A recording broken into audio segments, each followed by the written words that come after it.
नमस्कार दोस्तों, आज हम अपनी इस वीडियो में एग्जाम एनालिसिस करेंगे आरआरबी एनटीपीसी 2020 एग्जाम का।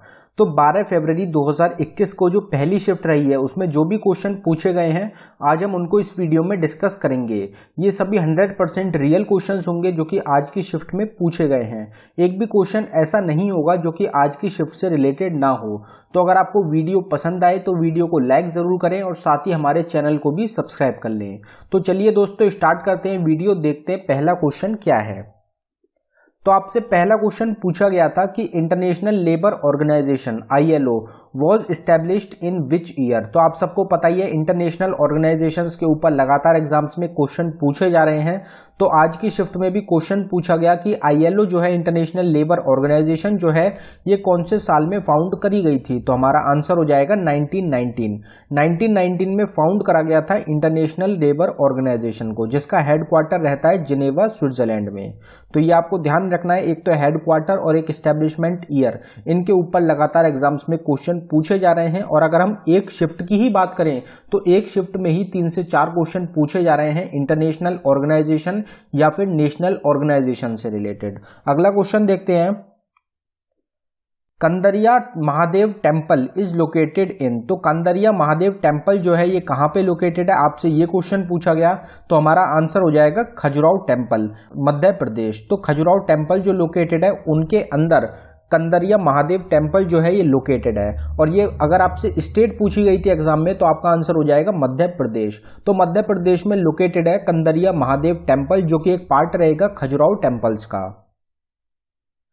Which of the following is correct according to Newton's second law? तो आपको 4 ऑप्शन दिए गए थे और उसमें से आपसे पूछा था कि इनमें से कौन सा सही है न्यूटन्स के सेकंड लॉ के मुताबिक। तो हमारा आंसर था उसमें F = ma, force equals to mass into acceleration. तो ये जो था ये बताया गया था न्यूटन्स के सेकंड लॉ के द्वारा और यही हमारा करेक्ट आंसर था। ICC cricket world cup 2019 was conducted in. तो 2019 में जो ICC क्रिकेट वर्ल्ड कप हुआ था वो कौन सी कंट्री ने होस्ट करा था, आपसे ये क्वेश्चन पूछा गया था। तो हमारा आंसर हो जाएगा इंग्लैंड एंड वेल्स। इंग्लैंड और वेल्स के द्वारा होस्ट करा गया था ICC क्रिकेट वर्ल्ड कप 2019 का। किसके द्वारा जीता गया था, तो ये जीता गया था इंग्लैंड के द्वारा। अब जो आगे आने वाला टूर्नामेंट है जो वर्ल्ड कप रहेगा 2023 का, ICC क्रिकेट वर्ल्ड कप जो होगा 2023 में, वो कहां पे होगा, तो वो होगा इंडिया में। इंडिया होस्ट करेगी ICC क्रिकेट वर्ल्ड कप 2023 का। ये दोनों ही क्वेश्चन 3 से 4 बार एग्जाम्स में रिपीट हो चुके हैं और आगे जो एग्जाम रहेंगे उनके लिए भी मोस्ट इंपॉर्टेंट रहेंगे। अगला क्वेश्चन देखते हैं, उज्ज्वला योजना इज रिलेटेड टू। तो उज्ज्वला योजना जो होती है ये किस चीज से रिलेटेड होती है, ये भी रिपीटेड क्वेश्चन है, पहले एग्जाम में पूछा जा चुका है। तो हमारा आंसर हो जाएगा LPG डिस्ट्रीब्यूशन। तो LPG डिस्ट्रीब्यूशन से रिलेटेड थी उज्ज्वला योजना, जो कि सेंट्रल गवर्नमेंट के द्वारा लॉन्च करा गया था। अगला क्वेश्चन देखते हैं, what is Kaiga in Karnataka state. तो खैगा जो है ये क्या चीज है कर्नाटका स्टेट में, तो हमारा आंसर हो जाएगा nuclear power plant. Kaiga nuclear power plant जो है ये लोकेटेड है कर्नाटका स्टेट में, काफी फेमस रहता है। तो न्यूक्लियर पावर प्लांट्स जितने भी रहेंगे सभी इंपॉर्टेंट रहते हैं और सबके ऊपर एग्जाम्स में पूछे जाते हैं क्वेश्चन। तो आप नाम और उसकी स्टेट जो है उसको जरूर याद रखें। In the absence of president and vice president who can hold the office. तो आपको पता ही होगा कि अगर प्रेसिडेंट जो है वो भी उपलब्ध नहीं है और जो वाइस प्रेसिडेंट है वो भी उपलब्ध नहीं है तो उस टाइम पे जो ऑफिस होता है उसको कौन संभालता है। तो हमारा आंसर हो जाएगा CJI, chief justice of India जो होते हैं उनके द्वारा पद को संभाला जाता है एब्सेंस में प्रेसिडेंट और वाइस प्रेसिडेंट के। Who was awarded the Padma Vibhushan in art field in 2019। तो दोस्तों अगर आप पीछे की एनालिसिस देख रहे होंगे, पीछे 4-5 दिन की एनालिसिस देख रहे होंगे तो आपको ये दिख रहा होगा कि जो पद्म अवार्ड्स होते हैं उनसे रिलेटेड लगातार क्वेश्चन पूछे जा रहे हैं और वो भी 2019 के जो अवार्ड्स हैं उनसे लगातार क्वेश्चन आ रहे हैं। तो पद्म विभूषण जो अवार्ड दिया गया था 2019 में आर्ट फील्ड के लिए वो किसको दिया गया था, तो आपका जो ऑप्शन मिला था वो मिला था तेजन बाई का। तेजन बाई जो है इनको सम्मानित किया गया था पद्म विभूषण अवार्ड से आर्ट फील्ड में 2019 में। और जो दूसरे व्यक्ति थे जिनको आर्ट फील्ड में मिला था वो रहेंगे बलवंत मोरेश्वर। बलवंत मोरेश्वर और तेजन बाई, इन दोनों को सम्मानित किया गया था आर्ट फील्ड के लिए पद्म विभूषण अवार्ड 2019 से। विच of the following is not a operating system. तो आपसे क्वेश्चन ये पूछा गया था, ये भी रिपीटेड क्वेश्चन है, एग्जाम में काफी बार पूछ लिया जाता है, बीच बीच में ऑपरेटिंग सिस्टम के ऊपर, इनपुट डिवाइसेस, आउटपुट डिवाइसेस, इनके ऊपर लगातार क्वेश्चन पूछे जाते हैं। तो आपको ऑप्शन मिला था, ये 4 ऑप्शन थे आपके, इनमें से कौन सा एक ऑपरेटिंग सिस्टम नहीं है, तो हमारा आंसर हो जाएगा MS वर्ड। MS वर्ड जो होता है ये ऑपरेटिंग सिस्टम नहीं होता है। लाइनेक्स जो है ये भी ऑपरेटिंग सिस्टम होता है, और विंडोज जो होता है ये भी ऑपरेटिंग सिस्टम होता है। विच of the following is a input device. तो अभी हमने आपको बताया कि इनपुट और आउटपुट डिवाइस जो होती है उनके ऊपर भी क्वेश्चन पूछे जाते हैं। तो आपको 4 ऑप्शन दिए गए थे और आपसे पूछा गया था कि इनमें से कौन सा एक इनपुट डिवाइस है, तो हमारा आंसर हो जाएगा स्कैनर। स्कैनर जो होता है ये एक इनपुट डिवाइस होता है, और जो प्रिंटर होता है वो होता है output device. Gandhi Irwin pact was signed before which round table conference. तो कौन से राउंड टेबल कॉन्फ्रेंस से पहले जो गांधी इरविन पैक्ट है, जो कि काफी फेमस रहता है, 1931 में साइन करा गया था महात्मा गांधी और इरविन के बीच में। तो ये जो साइन करा गया था ये कौन सी राउंड टेबल कॉन्फ्रेंस से पहले साइन करा गया था, तो हमारा आंसर हो जाएगा सेकंड राउंड टेबल कॉन्फ्रेंस 1931। तो सेकंड राउंड टेबल कॉन्फ्रेंस जो हुई थी 1931 में, उससे पहले गांधी इरविन पैक्ट को साइन करा गया था। Ibn Battuta was a citizen of which country.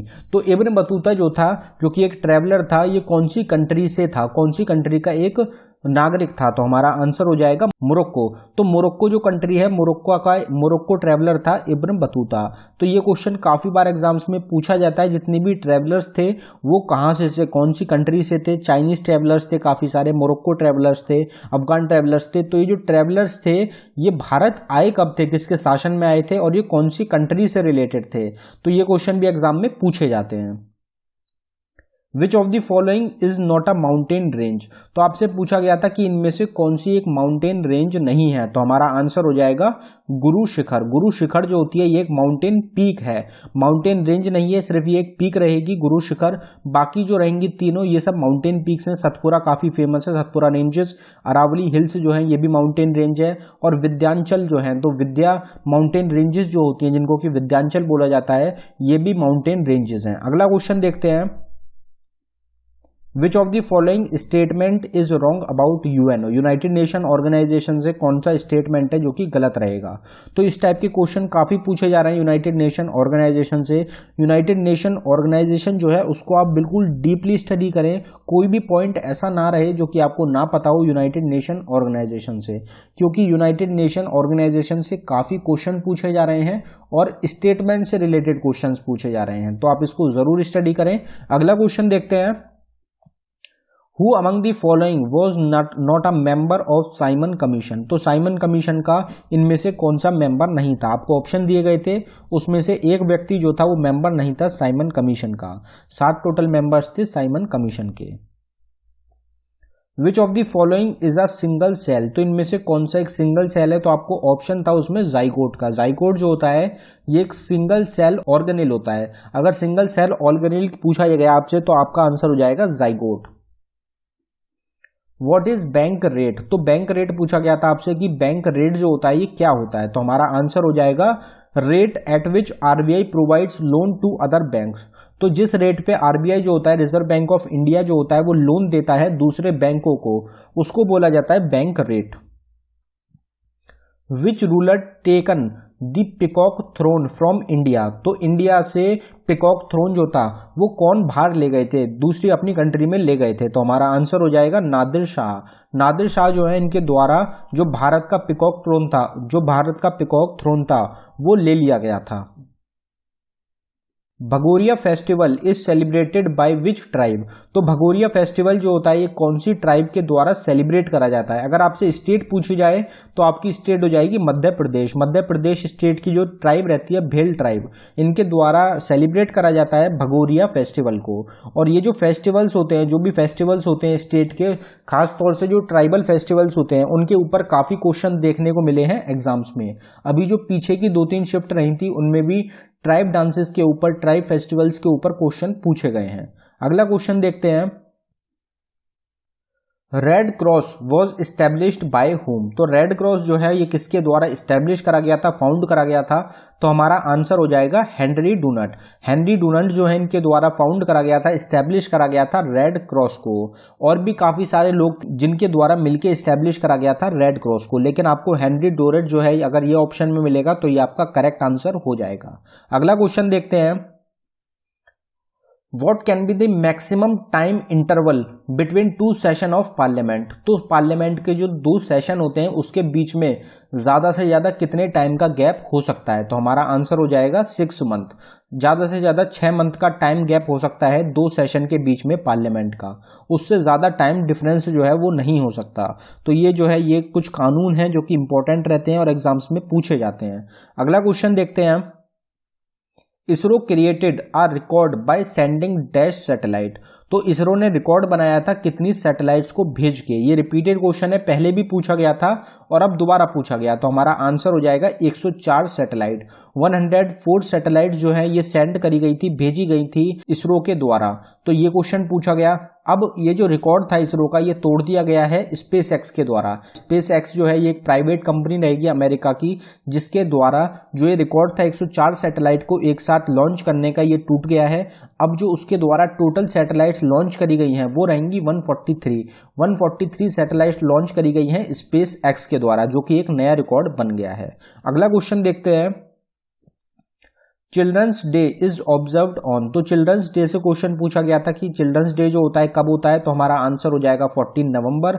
अगर आपसे ये पूछा गया था एग्जाम में क्वेश्चन कि वर्ल्ड चिल्ड्रंस डे कब होता है, तो वो होता है 20 नवंबर को, जो कि सेलिब्रेट करा जाता है यूनाइटेड नेशंस के द्वारा। यूनाइटेड नेशन जो है उनके द्वारा जो वर्ल्ड चिल्ड्रंस डे जो होता है वो होता है 20 नवंबर को।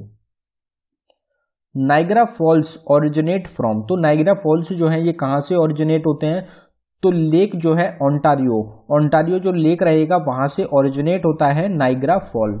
ये याद रखना है आपको, नाइग्रा फॉल जो है कौन कौन सी कंट्रीज हैं जिनके बीच में आता है, बॉर्डर लाइन पे आता है, तो वो रहेगी कनाडा और अमेरिका। कनाडा और अमेरिका की जो लाइन है, जो डिफरेंशियल लाइन है उस पे बना हुआ है नाइग्रा फॉल। तो ये आपको ध्यान रखना है, एग्जाम के लिए पूछा जाता है, ये क्वेश्चन ऑलरेडी एग्जाम में पूछा जा चुका है। तो दोस्तों अगर आपको वीडियो पसंद आई हो तो वीडियो को लाइक जरूर करें और साथ ही हमारे चैनल को भी सब्सक्राइब कर लें। ऊपर आई बटन पे क्लिक करके जो हमने स्पेशल वीडियोस तैयार करी हैं, प्लेलिस्ट तैयार करी हैं आपके आरआरबी एनटीपीसी एग्जाम के लिए और साथ ही साथ ग्रुप डी 2021 एग्जाम के लिए, तो उस पे मेन फोकस रहेगा इन सभी प्लेलिस्ट का, उनको आप जरूर देखें, उनसे आपको काफी मदद मिलेगी। धन्यवाद दोस्तों।